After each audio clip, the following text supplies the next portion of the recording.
Good morning and welcome to this meeting of the Sunshine Coast Regional District Committee of the Whole on Thursday, September the 12th, 2024.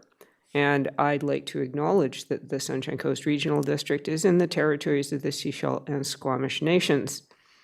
We have an agenda before us. Are there any changes to the agenda that anybody wishes?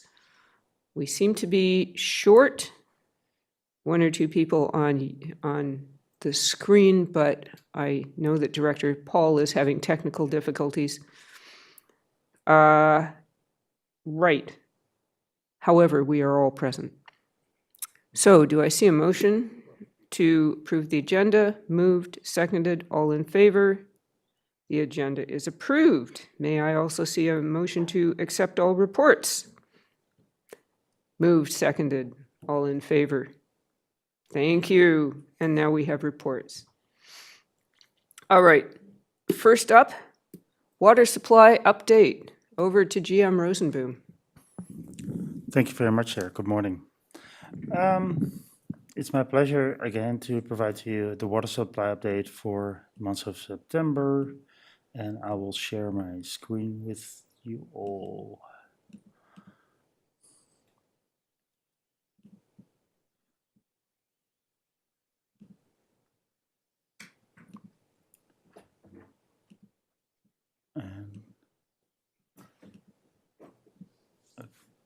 Oh, it's not the screen I wanted to share. Hold on a second.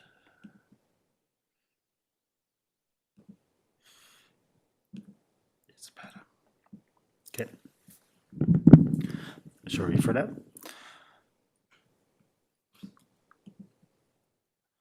So in terms of the weather outlook for the upcoming weeks, this is the temperature forecast from Environment Canada for the upcoming 4 weeks on the left and upcoming 3 months on the right.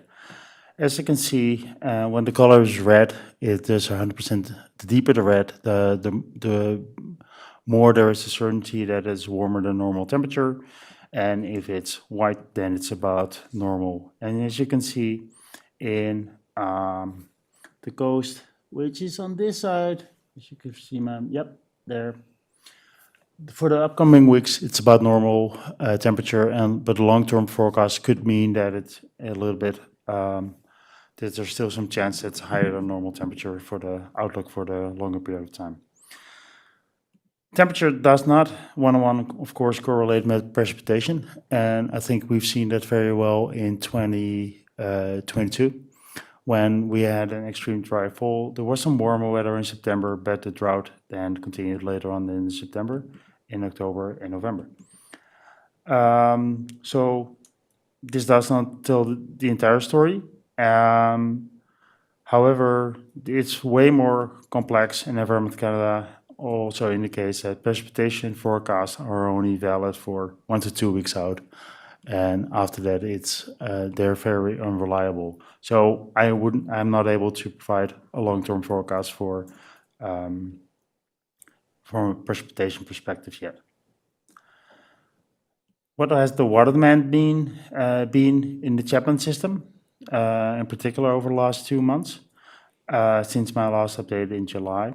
In July, you can see that on the graph on the left.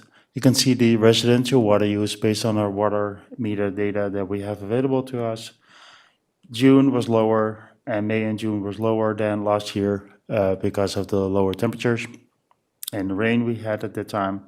And July and August were on par compared to last year, with the difference that this year we kept staying at stage 2 all the time, and last year we had to go to stage 3 and early September, then in stage 4.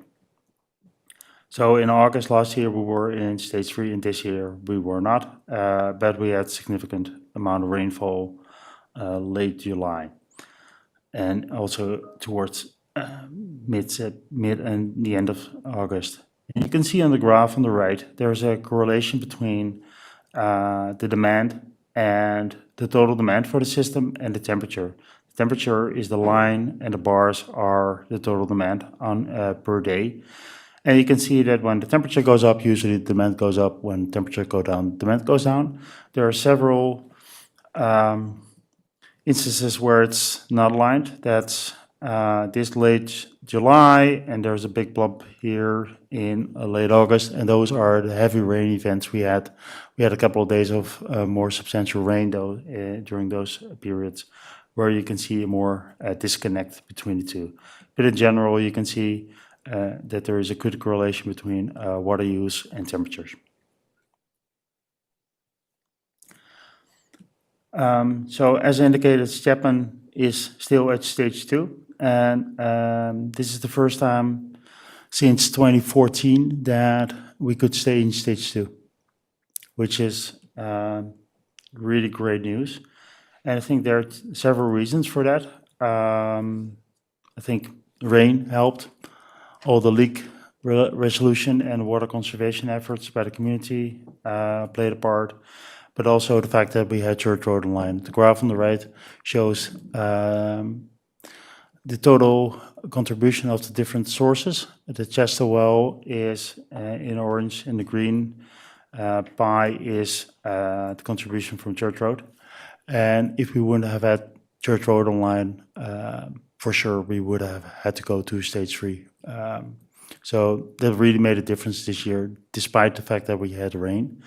There were several times this summer that we were humming and hawing off if we needed to call stage 3, and every time we said, let's delay it for another week and let's see what the weather does and the consumption does in the community. So I'm happy that we're able to avoid going there.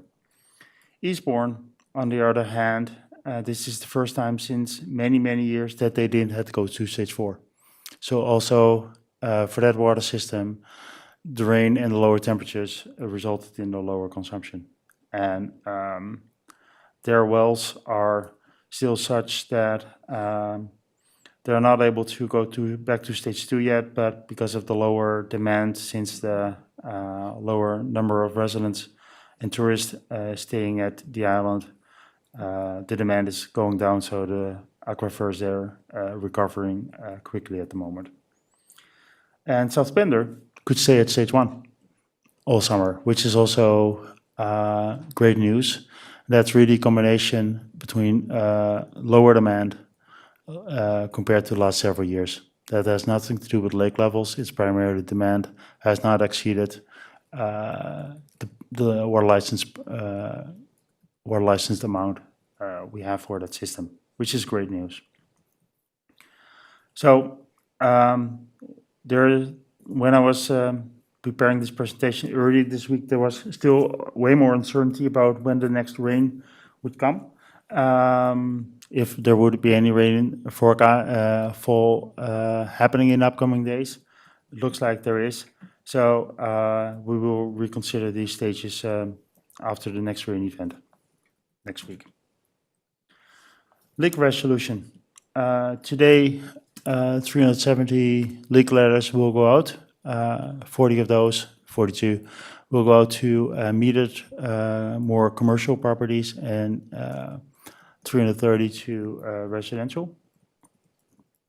So those are all properties with substantial leaks.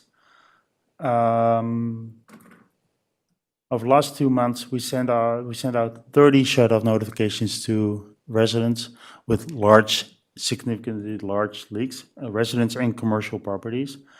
27 are resolved, totaling about 500,000 liters a day savings, which is a humongous amount. That's a couple of swimming pools, Olympic swimming pools full a day.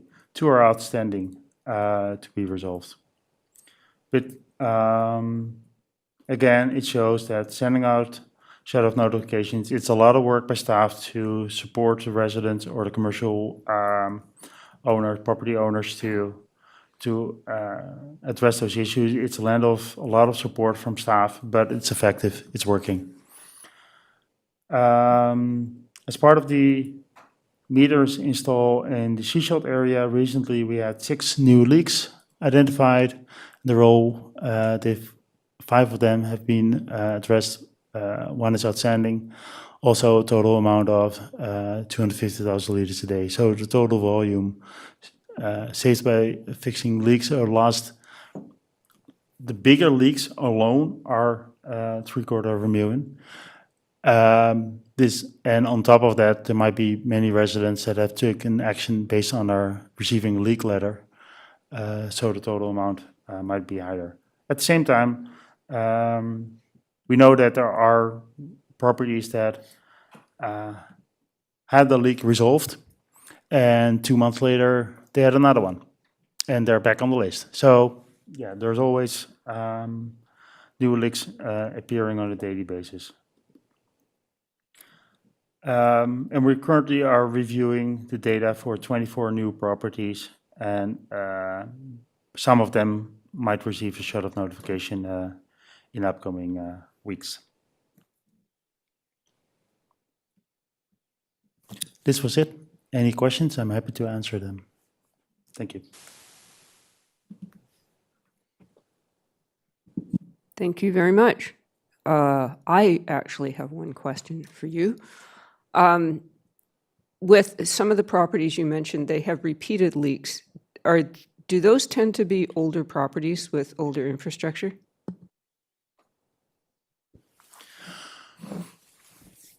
It could be older infrastructure, or it's more complex infrastructure. There are properties with, as we call it, almost a spaghetti of water lines running all over them. So you can fix one leak in one area, and a tree root might, or whatever, might impact something on another side of the property. The older the lines, of course, there is a higher chance that something's failing. But recently we worked with staff work with a property owner, had one of those spaghetti water systems. There were multiple buildings on the property, and the property owner spent significant amount of money on hiring plumbers to find the leaks. And he said, I'm just going to replace it all. And it turned out that the replacement cost of everything was way cheaper than all the money he's already spent on finding the leaks itself. And that's what we see more often, that also with the residents. Sometimes water lines to the residents can be buried in driveways, etc. And sometimes it's just cheaper to just bite the bullet and get a new line installed. Thank you. Years ago, I used to live in an old apartment building, and they would have leaks in the water system. So they'd turn off the water, fix the leak, and then turn it back on. And the pressure of restarting it would set off a leak somewhere else. So away we went. Director Inkster. Yeah, thank you. Thanks to staff for updating us regularly. It's really helpful, and hopefully the public is watching and/or the media is watching so they can communicate the changes to the community. First of all, the leak issue is an interesting one, because I always wonder if somebody didn't fix the leaks, and if we didn't enforce, even with volumetric billing, which hopefully is coming soon, it would be probably less expensive than to replace all their piping than to just pay for the water that they've been leaking out that's registering on their meter. Because I'm looking forward to the volumetric billing system and what we charge for use for the larger users, because that's what the community is always asking, who can afford, maybe just some can afford to pay for more use. I'm hoping that we can find a way to communicate to the community on the leak issue, almost like a thank you to Seashelt for helping us identify leaks. And I know staff probably inside maybe smirks a little bit, but I think we need to keep focusing on the leak issue that we've been detecting, and the public delay in implementing the meter system that we've witnessed over in Seashelt over the last 10 years. It's certainly going to be a benefit, and I think that's why myself and other directors from Seashelt and Director Toth and myself this time have been pushing for the meter system, because one of the big benefits was identifying leaks. So I hope we can talk about that through our media sources, just so we can keep getting people to help us identify them and then be willing to fix as soon as possible. I wanted to ask a technical question through you, Chair. The 250,000, and I always ask this, do we know how many homes that is, use?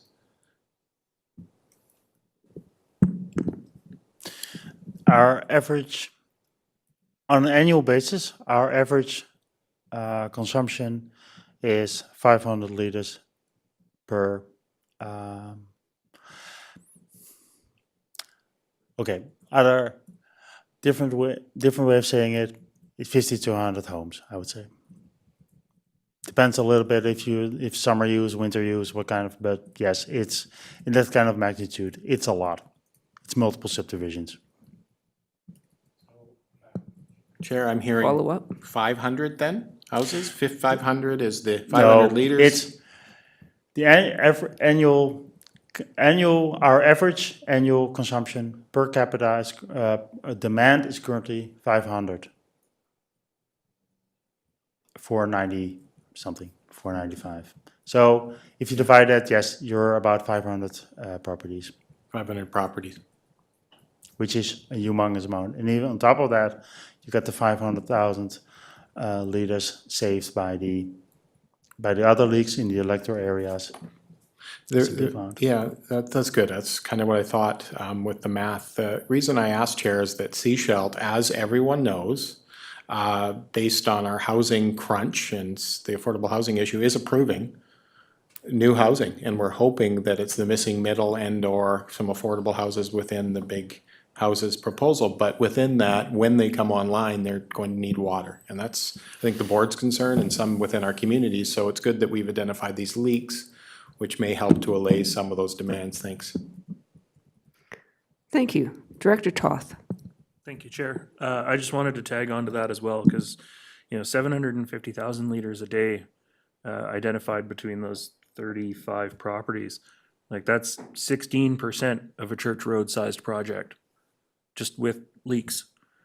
That's huge. And so I find it amusing to have conversations with people that tell us that meters don't produce any more water. Because, as Director Inkster said, like, that's a lot of homes that we could be supplying with water instead of pouring it into the ground. The leaks that have been found in Seashelt, though, the big ones, my question, Chair, is, are these big leaks showing up in any specific neighborhood? We know that they're sort of working from west to east with the meter installs. I don't think we're in Selma Park yet. I'm just wondering if the big leaks are showing up anywhere specific. Thanks. Staff? I don't have a geographic location in front of me where they are, but in general, I can say age of the infrastructure is, of course, one factor, but it could also be trees or people that have manipulated with some of the infrastructure in the past, previous homeowners causing leaks to happen. Or I might suggest ground conditions, remembering all the water main breaks in front of Cedar Grove Elementary. Director Lee. Thank you, Chair, and thank you for the presentation. Very interesting. The instructions on how to read the meters, is that actually on our website as well? Yes, that's on the information about fixing leaks, and that's was part of my presentation as well. There's a flyer that can be downloaded, and the information is also available on the website. Very, very interesting. Another question? Okay. Will this information eventually be on a website by home so we don't have to wander outside to read the meter?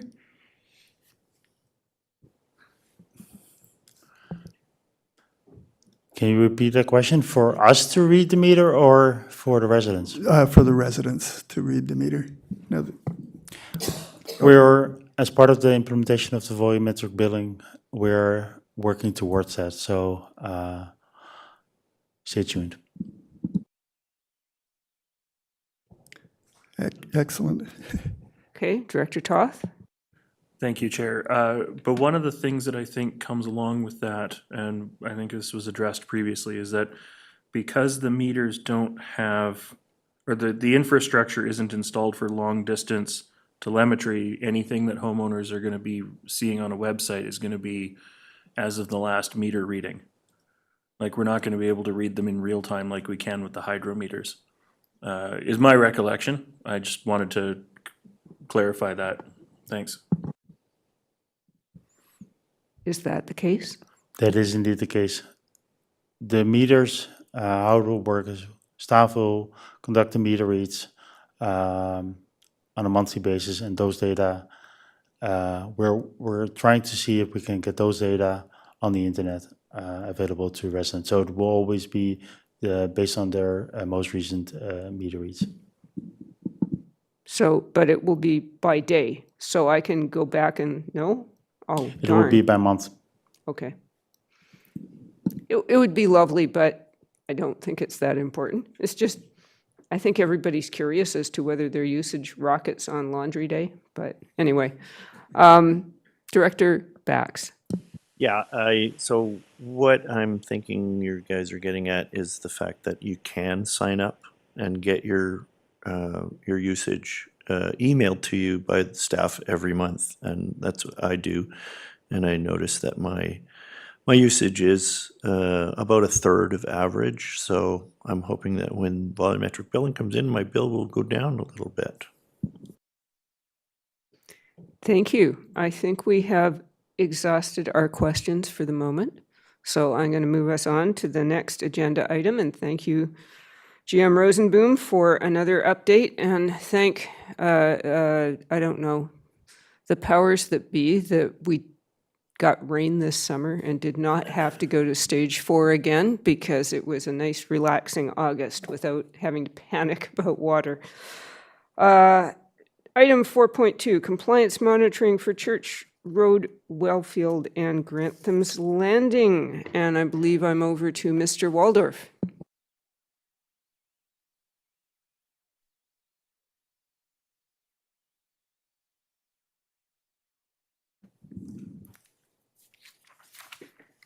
Morning, Chair. So the report before the committee is, with the following recommendations. That the report titled Compliance Monitoring for Church Road, Wellfield, and Grantham's Landing Water Treatment Plant Contract Amendment be received for information, and that the contract with ISL Engineering and Land Services be increased by an additional $100,000 for a total contract value of $350, excluding GST, and that staff be delegated the delegated authorities be authorized to execute that contract. And this is for the future ongoing monitoring that is attached to our water license on Church Road, Wellfield. Thank you. Do I see any, Director Bax. Thank you. Yes, I see that the the finances are already in place for this this bump in this contract, and I was wondering the finances for this monitoring. This is something that we've been mandated by the provincial government to do. Is there is it coming? Is the money coming from taxation, or is it coming from grants from the province, or is there a mix of both? Over to staff. The current budget is, I believe, still attached to the capital reserves for the, for the construction of the plant. But the ongoing monitoring is going to be turned over into an operational cost, which will come from, if I'm not mistaken, taxation water user fees. Thank you. Director Stanford. Thank you, Chair. I'm wondering when we get these requests for an extra $100,000, although I understand it's within the budget, do we also get a detail of exactly where that $100,000 is going? Or does ISL just say, we need another $100,000? Do you get more information as staff as to how that is laid out? Staff. Absolutely. So through the chair, we do have a detailed breakdown that outlines the additional work over and above the original contract. And the $100,000 was a estimate from ISL, and we have put a small contingency on that as well to make sure that we can manage the project and stay within budget. Thank you. Director Inkster. Thank you, Chair. Through you to staff, it has been indicated that we have the money for it, i.e. it's in that envelope, because I look at the word budgeted, but I look at it as within the envelope, and I may change it to budgeted if in fact I get the answer on this question when I ask, within that envelope and within that budgeted amount, was this identified previously as an amount that we would need to be spending on this particular piece? So was it predictable, and was it designated previously within that budget, or is it just being drawn from a budget that we would call within that envelope contingency? Thanks. Over to staff. So the reason previous staff allocated the $400,000 overarching budget for this was primarily due to the complexity of the monitoring that we anticipated would be necessary. The original contract with ISL was for a set period of time, and we knew that there would likely be some complications and ongoing monitoring that was necessary. We just didn't know exactly what the ministry was going to request. So we were holding on to the larger budget, expecting something like this to come up at the end to help us close off the water license and finish the work up. So it was certainly something that staff anticipated was going directly to this related project. We just weren't sure exactly what the scope that the ministry was going to request entailed. Thanks. Thank you. Director Lee. Thank you, Chair. I'm curious why it says, and Grantham's Landing Water Treatment Plant. They're two different functions. The operations department has named and started referring to the water treatment plant itself as the Grantham's Water Treatment Plant, where the well field is referred to as the Church Road well field. And it does get a little bit convoluted when we're talking about Soames Creek being monitored for the Church Road well field, which puts water to the Grantham's Water Treatment Plant for treatment and distribution. So I can understand the confusion. If you have any other clarity necessary, feel free. Yes, indeed. And since Church Road is 1 block long, residents may be excused for not having heard of it or be aware of where it is. Director Gabius. Thank you, Chair. There's a bit of a follow-up to Director Inkster's question, or to staff's answer to the question. So the scope of the monitoring is not consistent to, it's not reliable in the sense that the government, the province can kind of play with it. It's never always the same. I'm saying a lot of words, but I think maybe staff understands my question. So the nature of the adaptive management plan that we currently have for monitoring Soames Creek and the impact of the Church Road well field on it, it's one of the first adaptive management plans that's being done in the province of British Columbia for habitat impact. And so that has created a few fits and starts with relation to the monitoring that the ministry has requested. But in general, it's this particular scope increase is really just a duration in time. The general amount and the details that the ministry is asking for in terms of monitoring are relatively consistent. It's just been, as we have continued to monitor, there's been additional data sets here and there for particular areas. It was really interesting. Now, folks, I know we've all been on vacation, but I'm going to remind you that we actually need a motion. Director Gabius. Do I remember how to do this? Yes, I would like to move the recommendations as listed on page 2. And do I see a seconder? I see a seconder. Wonderful. Is there any further discussion or questions? Seeing none, I'm calling the question. All those in favor? Any opposed? We're all in favor. Lovely. Thank you very much. Thank you, Chair. And now I know about adaptive management plans, which was sort of interesting. All right, next up, Community Emergency Preparedness Fund grant application for the fire department equipment and training. And Chief Michael. Thank you. We've just got a grant application prepared and looking for support from the board to move forward.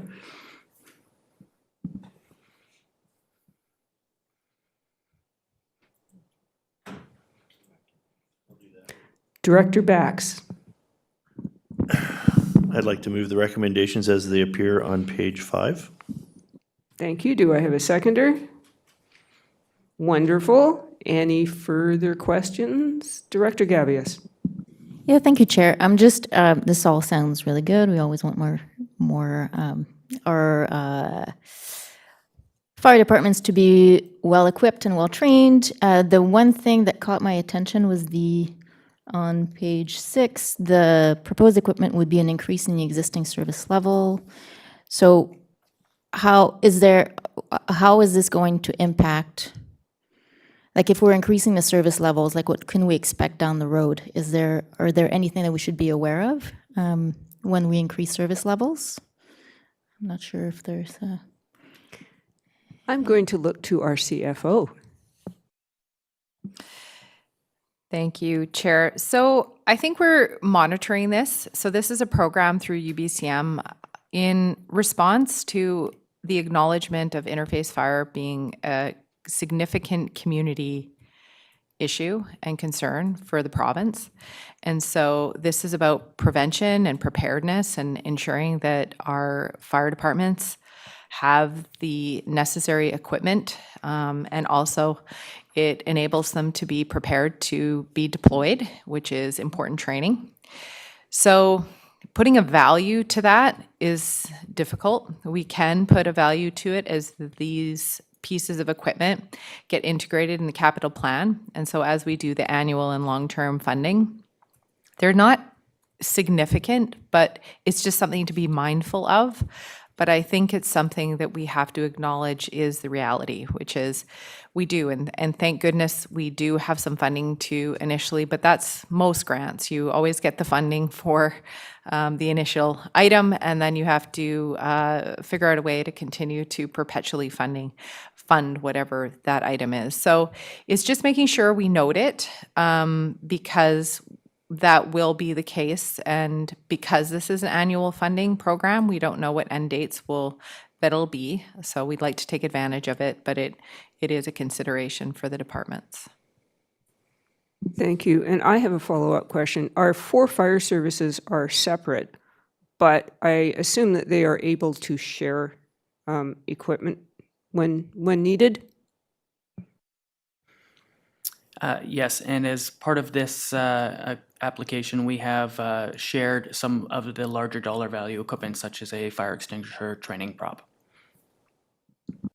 Thank you very much. Director Bax. Yeah, I was wondering if this funding can be used to pay for things that we've already acquired to cover some of the bills. I guess not. I'm getting a head shake from staff. The 2024 Wildfire Training Summit has yet to pass. Is it scheduled, or is it a past event? Staff.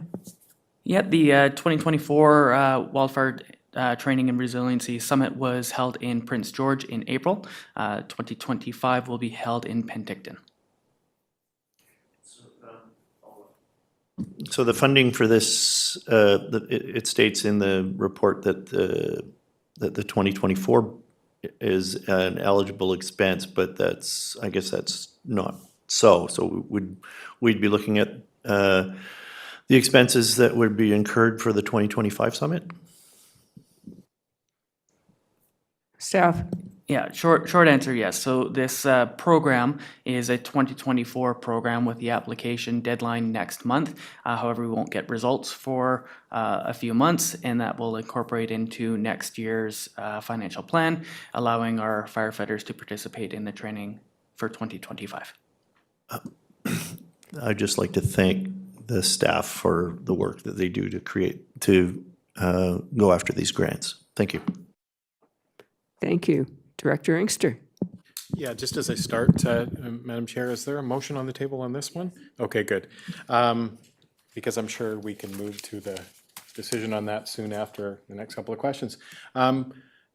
Just in reference to the continuation of the work that's being done by our local departments and some of the citizen groups that are talking about forest fires, which is really key now with climate change for those that actually believe in it. The thing that Councillor Toth and I found in the interior when we went to that conference, which to remind everybody, is the issues generally is about heat and heat retention overnight. That's one of the problems with fires more recently with climate change is temperatures aren't cooling, so the fuel is not cooling down, so it's either continuing to burn at night and or reigniting. So just a reminder of that. That's one of the big takeaways we found. And there's no movement, there doesn't seem to be much appetite within our community for looking at spacing of trees and to move away from the monoculture culture, which because of the trees we plant, they're flammable, more flammable for harvesting. So that's a couple of our problems we have locally. So we got to start talking about that more as part of our climate change discussion. I just wanted to ask you through to the chief, there's this regional district commitment of the 4 departments, and within the teamsmanship of all the groups on the coast, which is so good to see when there's fires, the moving of trucks, we all see them going to help each other. Obviously, that's part of the mutual aid. It's great. Will there then be a mutual train on this particular issue? I.e., have you spoken to the departments that aren't included in this funding piece to do some mutual training on these issues? Thanks. Thanks, Joy. Yes, absolutely, 100%. We do our best to work as collaboratively and cooperatively as we can, both with all the Sunshine Coast Regional District departments and those that are not under the regional districts such as Pender Harbor and Sechelt. I'd say a fantastic example of that would have been just a few months ago when we put together a wildfire task force mixed of all the different departments, including Pemberton, who came out to play with us as well. And that was a very successful joint training exercise, and we're hoping to do much more of that moving forward. Thank you. Great discussion. I'm not seeing any further hands, just a residual one, so I'm going to call the question. All those in favor? Any opposed? None opposed, of course. Thank you very much, Chief Michael. And are all our firefighters back from deployment? Yes, all firefighters are home, safe and sound, and well rested. Thank you. All right. Moving back to our agenda, we seem to have no communications, no new business, no in camera. Is there a motion to adjourn? Moved. Seconded. All those in favor? Me too. All right, we are adjourned. Thank you.